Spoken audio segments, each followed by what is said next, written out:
Проблемите со електричната енергија и водоснабдувањето во штипската населба Света Недела денеска главна тема на локалниот совет за превенција, кој беше свикан од страна на градоначалникот Иван Јорданов. Поради нелегалните приклучоци на електричната и водоводна мрежа и се поголемиот број неизградени дивоградби во овој дел од градот, проблемите се провлекуваат неколку години, а за да се решат потребна заедничка координирана акција со сите институции на централно ниво. Искомунициравме во насока на тоа што треба да превземат сите институции заеднички за да се намалат овие девијантни појави и однесувања.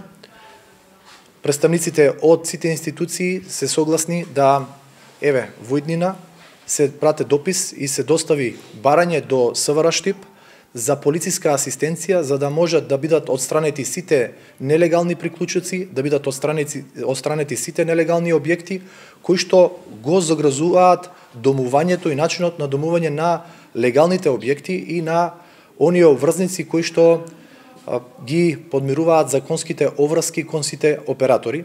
Јорданов посочи дека со проблемов не се соочени само жителите од оваа населба, туку и сите граѓани на општина Штип кои на своите сметки за струја ги плаќаат и загубите.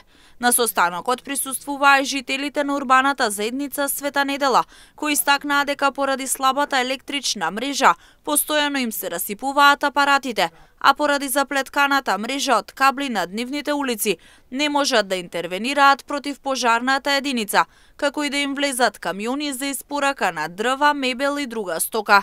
Раководителот на инспекцијските служби во општина Штип Тоше Ѓоргиев истакна дека во голем дел од нелегалните објекти живеат луѓе од други градови, кои што на инспекторите им посочуваат дека овде живеат, бидејќи не плаќаат струја и вода. Согласно вашите ингеренции, закони, тие дали имат право тука да престојуват, немат право да престојуват. Значи прво таму да почнеме тие што можеме и значи тоа сме го практикувале претходните години да се ги вратиме во места на живење.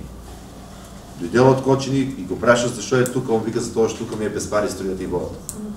И тука си живее, сече борчиња, граде некоја импровизирана дивоградба која што после уклучи и на вода и на струја и сите не боле глава.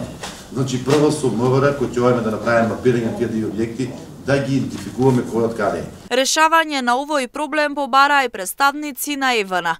Тие на денешната седница на локалниот совет за превенција истакнаа дека во овој дел има околу 150 дивоградби, а голем дел од нив се и нелегално приклучени на електричната мрежа. Како компанија се засегнати да се реши проблемот, со цел да има нормално снабдување со струја на домаќинствата кои имаат легални објекти и приклучоци на нивната мрежа.